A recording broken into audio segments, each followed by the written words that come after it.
What's up, family? Gerald the Bossman here. You're tuned into the Bossman Show on AM 1010, AM 1430, 1055 The King.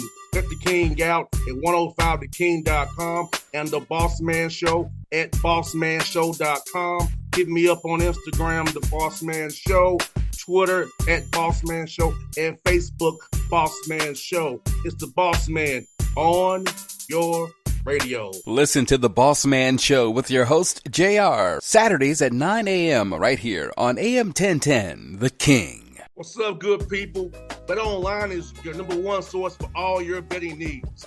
The latest odds, lines, and matchup reports for baseball, boxing, golf, and more.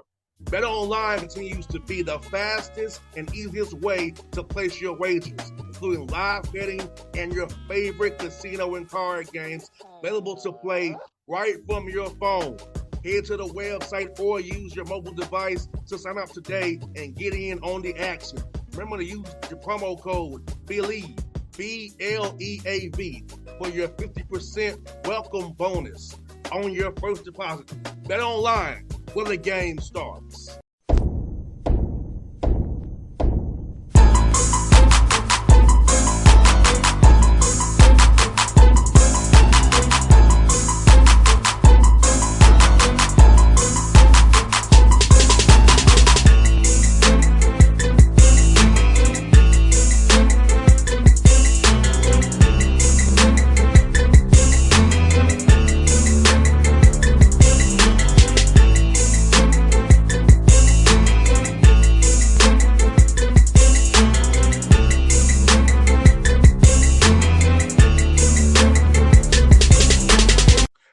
Folks, back on the Bossman Show, we're joined by Butch Jones, Arkansas State Red Wolves over in Jonesboro, Arkansas, the Sun Belt Conference. Coach Jones, how are things going over there in Jonesboro today, man? It's going great, and I'm sure you hear the stories of what June has become in college football. So many different things with the calendar aspects now, with unlimited official visits that everyone's going through. And then obviously the development of your current team. And then you have the different camps going on, different recruiting events. So it's been a whirlwind, but it's been great. And we're making tremendous progress here in Jonesboro. And Coach Jones, I want to commend you on building this program the right way. Not taking the easy route, it's going the portal route, portal. You actually are building a true program. I know you are a builder. And so I commend you for that in this world we live in college football, but you're doing it the right way. And I feel like this year we were turning a point because they'll be establishing to your culture. These young men know what you're about and your stuff's about. I feel like and I'm so glad your administration allowing you to build this thing out the right way. Well, I appreciate you saying that. And that's exactly, the dilemma that a new coach faces when you come in with programs. Obviously, the landscape and dynamics of college football have changed. And when you come in, you have two choices. You can look for the quick fix, and you can go through the portal, or you can do it the methodical way and build it through the high school ranks and then supplement it with the portal. And when we came here, we said we were going to try to build a program, not a team. And as we all know, in today's age of the transfer portal, that's extremely difficult to do, but we're going to methodically build it. We were going to start with the high school ranks and then work our way through the transfer portal. And we've had 2 number 1 recruiting classes. We're really excited about the development. I thought, every time you take over a football program, this is the 4th time, obviously, of doing it, each program is in different stages. And we needed to really increase our younger talent.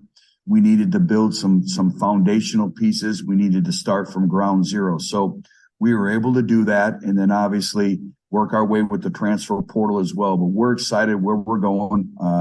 The culture is now in place. They kind of look the way we expect them to look in terms of their stature, our work capacity every single day, our connection and connectivity as a football team and a football program. It's been a lot of hard work, and it's been humbling, but also it's been exciting and very rewarding to see. And we should be significantly better this year. And Coach Jones, talk about having support of the university and administration behind you and your AD, because a lot of times when you get to these jobs, they want you to win right away. But see your vision for, hey, we're going to build this the right way and support that and not deviate from it or get antsy. About the support of your president and AD and administration who sees your vision and supports it fully. Well, that's the biggest part of it. And, you look at any sports, everyone looks at the Denver Nuggets and they look at them winning the NBA championship, but it took 8 years to build that team and build that culture and build that program that they had there in that organization. And they methodically did it. And I get it. We're judged by results and it's instant gratification, but we do have a great administration. Our athletic director is Jeff Puritan, who came from the University of Alabama. So he knows what good looks like. He knows what great looks like. We worked together there when I was in Tuscaloosa. So we know each other extremely well.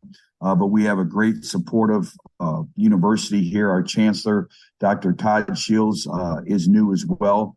He came to us from the University of Arkansas. So they've been around big-time college athletics. They get it. But I think they also understand what it takes to build. And I think the other thing is our administration kind of knew where we're at when we came here with the program.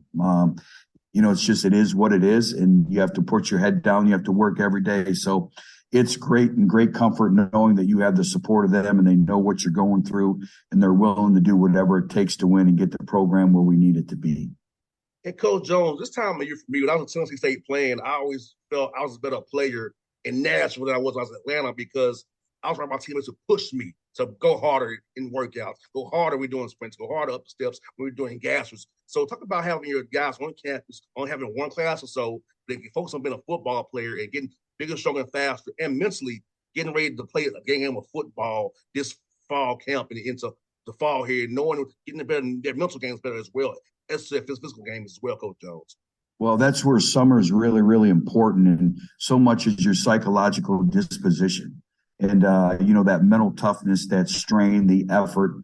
I think the other thing that you're talking about that's a byproduct of that is your connection as a football team. And as you know, in the summer months, this is really where your leadership is born. We'll take the month of July basically off, so it becomes a player-driven football team. So you're only going to be as good as your leadership will allow you to be. So we definitely have some now within our culture. We have some leadership. We're still the third youngest football team in America, and that's a byproduct of what we spoke about early with the recruiting of high school players. But our leadership has changed. Our expectations have changed. And then we've had great continuity within our coaching staff as well. So I think when you look at all that, but the thing that you have to really look at is the connection of your football team, their psychological, mental disposition that comes with toughness and the grind through the summer, running in the heat, all the player-led practices that you have, so much that goes into the building of a football program and a football team. And a lot of that occurs during the summer months. Exactly, because you know this, Coach Jones, adversity is going to hit us all this season. And I think the time you spend in spring ball, June, July, August, and fall camp, that builds that callous to be one. Because bad things going to happen. It's going to be a block, point, turnovers, and all that. But how do we respond to that? It's how we respond to it. Do we let it linger? Do we let it go? And go in the next play, go attack it hard as we can to get the ball back for our team to win the game. No question. And, this is something that we spoke about. We needed to be a tougher football team. We needed to be a more connected football team. So we have a 28-week program, a curriculum that we really started in January, and it's about building our DNA as a football team, whether it's your toughness, whether it's your connection, whether it's your resiliency, all those things, your composure, all those things kind of set up off of each other in everything that you do. And you spoke about it again, that toughness word, and it's the mental, it's the physical, it's the ability to overcome adversity. And, how do you overcome that is you have to have a connected football team. You have to play for each other. That's, right now we're studying our whys. Every player has a why. Why do you do what you do? And then where did that why come from? And your why has to be greater than any adversity that you face. That's how you keep going. So that why is critical. And I think it's important that everyone in our football family knows each other's why. So we've spent a lot of time this offseason studying that as well to be a more connected football team.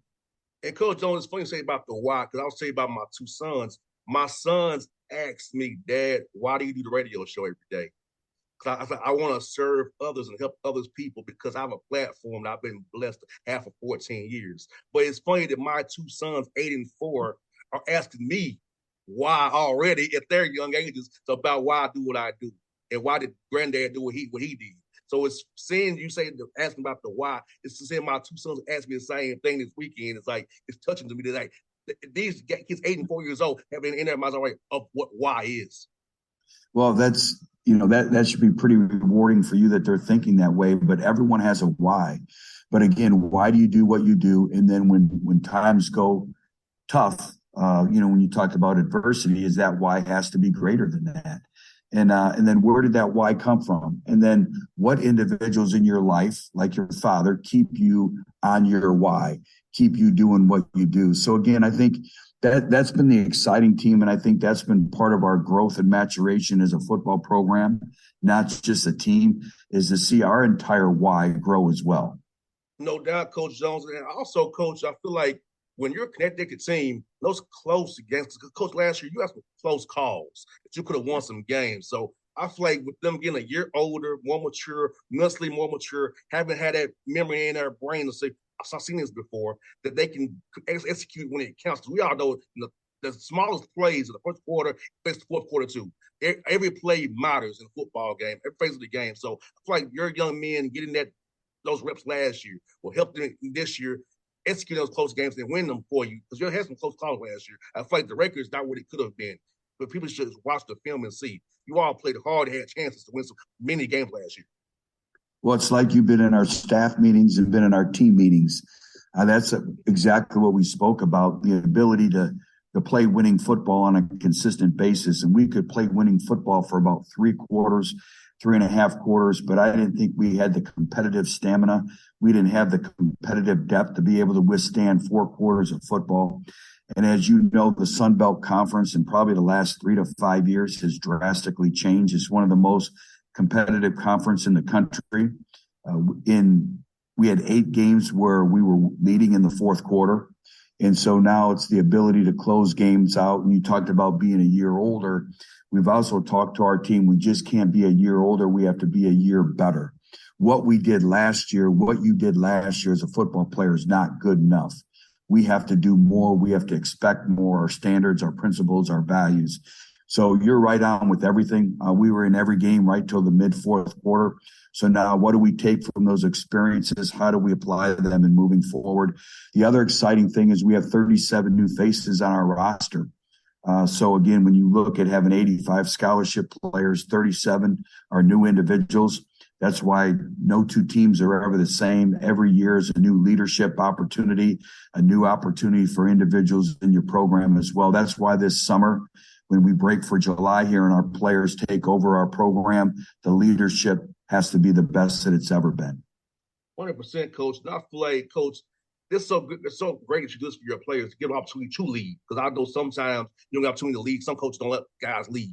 So it's just letting these guys hold them to that, hey, let's see what you do as being leaders and being accountable. I feel like they'll hit some guys want to step up to be even more leaders, more vocal, lead more by example, do drills harder. So I feel like leadership also in different forms too. And I feel like that's great you're doing it for your players. I feel like they'll help them grow on the football field and as men off the field. Well, it's all about ownership. Do they own the program? Do they own your culture? Do they take pride in that? And we have individuals now that own our culture. Yes, and there's a difference when you rent something and when you own something. So it's owning our culture. It's owning our standards, our expectations on a daily basis. And we now have that in place. And Coach, you have a heck of a non-Sun Belt schedule, man. You got Oklahoma, you got Memphis, Stony Brook, and UMass. So talk about those non-Sun Belt games, man. What they mean to your program and building the Arkansas Red Wolves brand going forward. Well, we get started early. It's kind of exciting because we open up on national television at 11 a.m. to start the college football season against a storied program like the University of Oklahoma. So to be able to go in Norman, be the first game of the year on Saturday is very exciting. So we're the game right after college game day, and it's a great opportunity. It's a great platform, but it's also a great challenge. And then we come back and we have a great rivalry with Memphis. We've been in every game. Last year, it came down to a 4th and 6 play. And unfortunately, we had a mental error and they converted and then went down and scored and won the football game. So we've been close. It's been a very hard-fought contest for the couple of years that we've been here. But I like the way our schedule lays out. It's going to be a great challenge. I think that's the other thing when you look at the Sun Belt Conference, not only are we extremely competitive from top to bottom, but also when you look at the challenge of our non-conference schedules, that's what makes this one of the most competitive conferences in the country. 100%, Coach. I feel like the Sun Belt Conference is some of the best football in America. People should really watch it more and more often. All you guys have different styles of play, but it's fun to watch it. You guys are well coached, and I love it because I told y'all my dad's a coach. So me and my dad sit on Saturdays to watch games together, and we're just watching coaching, watching what we're seeing. And my mom hates it. My mom's like, "What do you watch that I don't see?" That's just a different view, Mom. Different view, Mom. We're talking with this stuff she don't know about. Well, it's interesting when you talk about watching it and the style of play within the conference. Everyone used to know the Sun Belt as the Fun Belt, and you'd beat teams 52 to 51, 52 to 49. That has drastically changed. It's basically become a defensive-oriented conference. When you look at the team that won our conference championship, they gave up 17 points per game last year. So the whole dynamics of the conference has changed. I think when you look at the commitments by the institutions, the facilities, the leadership that we have within the Sun Belt Conference in New Orleans, it's really, coming to this league after being a part of the SEC for the last 10 years, there's not much difference. There really isn't from a competitive standpoint, from a mentality standpoint, and from the investment that the universities are making in their football programs. Well, Coach Jones, I appreciate your time today, man. I was going to catch up with you. Like I told you, man, I'm a big fan of yours. So was my father as well. You are the best. Let me just tell you, you are the best. So any chance I get an opportunity to speak with you, it's an honor and a privilege. I think the world of you. And I think it's also important that I say thank you to you for everything that you do with your platform. And when you talked about your why, you're living your why every day. So I can't thank you enough for what you do for Arkansas State, for what you do for college football, but for what you do for me personally as well. And a good friend, I can't thank you enough. Thanks, Coach. Thank you so much for Coach Sales kind words, man. I'll see you soon, man. You have a wonderful day and go Red Wolves, man. What's up? Thanks again. Anytime, Coach. What's up, good people? Bet Online is your number one source for all your betting needs. The latest odds, lines, and matchup reports for baseball, boxing, golf, and more. Bet Online continues to be the fastest and easiest way to place your wagers, including live betting and your favorite casino and card games available to play right from your phone. Head to the website or use your mobile device to sign up today and get in on the action. Remember to use your promo code BELIEVE, BLEAV, for your 50% welcome bonus on your first deposit. Bet Online, where the game starts. What's up, family? Jared the Bossman here. You're tuned into the Bossman Show on AM 1010, AM 1430, 1055 The King. Check The King out at 105theking.com and the Bossman Show at bossmanshow.com. Hit me up on Instagram, The Bossman Show, Twitter at Bossman Show, and Facebook, Bossman Show. It's the Bossman on your radio. Listen to the Bossman Show with your host, JR, Saturdays at 9 a.m. right here on AM 1010, The King.